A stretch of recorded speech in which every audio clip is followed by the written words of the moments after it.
Sa panahon ngayon, maraming pamilya ang naghihirap sa buhay. Ako si Jobs, ulila na sa ina. Tanging ang aking ama ang nagtataguyod sa akin. Isa ako sa kabataang may pangarap sa buhay. Karamihan sa mga kabataan ngayon ay hindi natutupad ang kanilang pangarap dahil sa maraming kadahilanan. Isa na dito ay ang maagang pagbubuntis. Morning, anak. Morning tayo. Ito ba yung kape nyo? Pinagtimpala ko na kayo. Salamat din na miss sa kape mo eh. Oo, tama.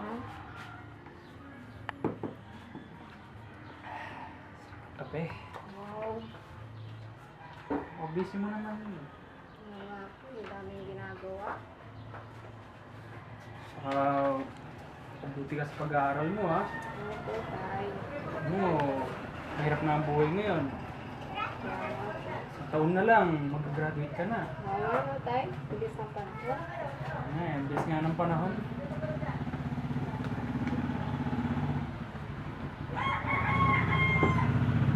Muna mag-boyfriend ha. Oo naman. Alam mo naman ako, hindi mo tutularan dahil hindi ako tapos ng kolehiyo. Pagkatapos ka muna, hindi naman ako hard lang sa ganun. Okay?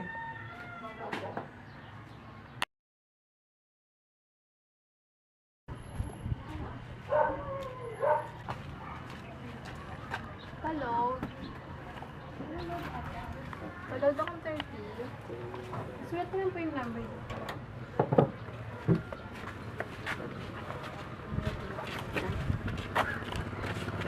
Teka lang, wait lang. Dito pa yung Japs. Kamusta ka na? Ito, ayos lang. Oo nga, isang taon na nang graduate ka na, no? Oo nga eh.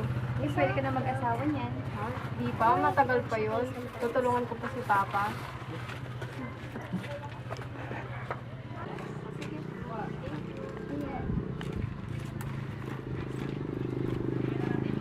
Kita mo yung pare? Ano pare? Ang ganda, di ba? Mamaya kunin ko number yan. Ba't mamaya to? Ngayon na. Wala wala ng ano. Hello po. Magkano? 30 po. Pasulat lang yung number. Wait. May number niya dyan, ha? Mamaya. Ito pare. Kunin ko yung number. Sige. 9 07 74 6 6067. Ay, mamaya, text ko to. Try mo. Sige pare. Thank you po.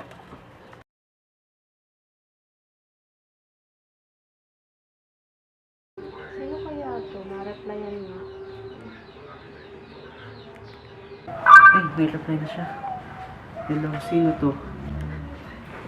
Ako pala yung nasa tindahan kanina. Hindi mo ba ako napansin?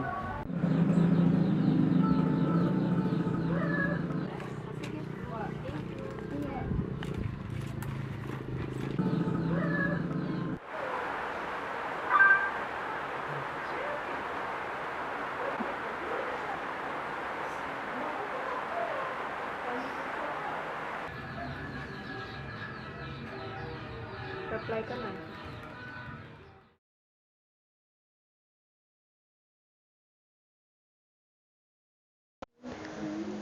Dahil sa araw-araw kami nagte-text at nagkikita, nahulog ang loob ko sa kanya. Sobrang bait kasi niya sa akin eh. Niyaya niya akong pumunta sa kanila. Nung una pa nga ayoko sumama sa kanya. Pero sa sobrang pilit niya at sa sobrang takot ko na baka mag-away kami, pumayag na akong sumama sa kanya. First time mo ba? Ay, first time ako natatakot ako. Huwag kang matakot. Mag-enjoy ka naman eh. Nang oras na yun, para bang nagdadalawang isip ako sa gusto niyang mangyari. Ang nararamdaman ko ay may halong takot at pag-aalinlangan. Dahil sa sinabi ni Myro, nagtiwala ako sa kanya at pumayag na ako.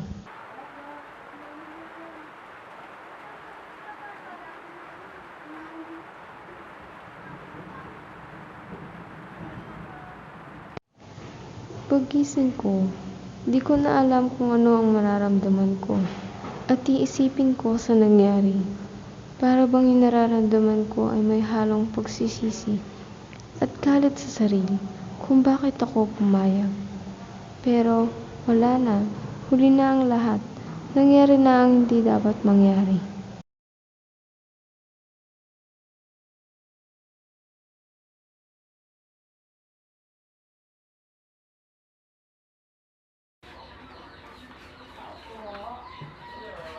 Anong oras na?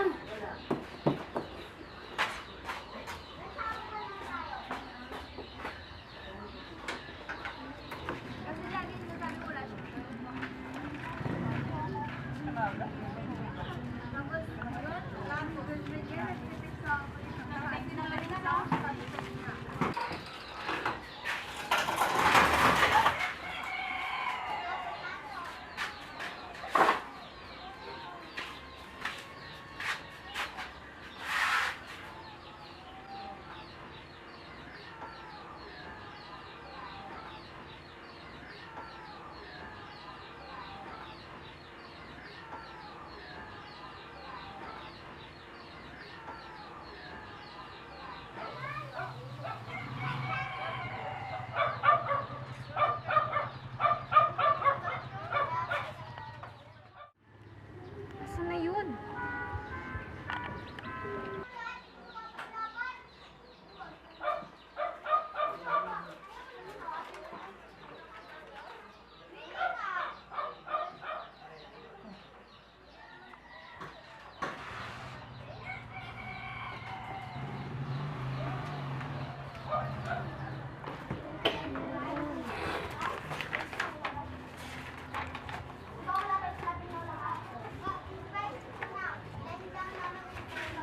May hinahanap mo, anak? Ano to? Ay, sorry po. Ano to? Ay, sorry. Magtis ka! Hindi ko sinasadya. Hindi ko naman sinabi sa'yo yung mag-boyfriend ka agad eh. Sorry po. Ayan, Ay, tatrabaho ko. Nagpapakahirap ako, tapos ito lang yung susuli mo sa akin. ay, sorry po. Ay, sorry po. Wala na, hindi mo na may babalik. Kailangan mo panagutan yan. Sorry po.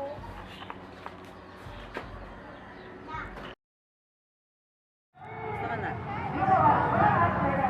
Oo, may problema ka. Ano? Buntis ka? Hindi ko pa nanagutan yan.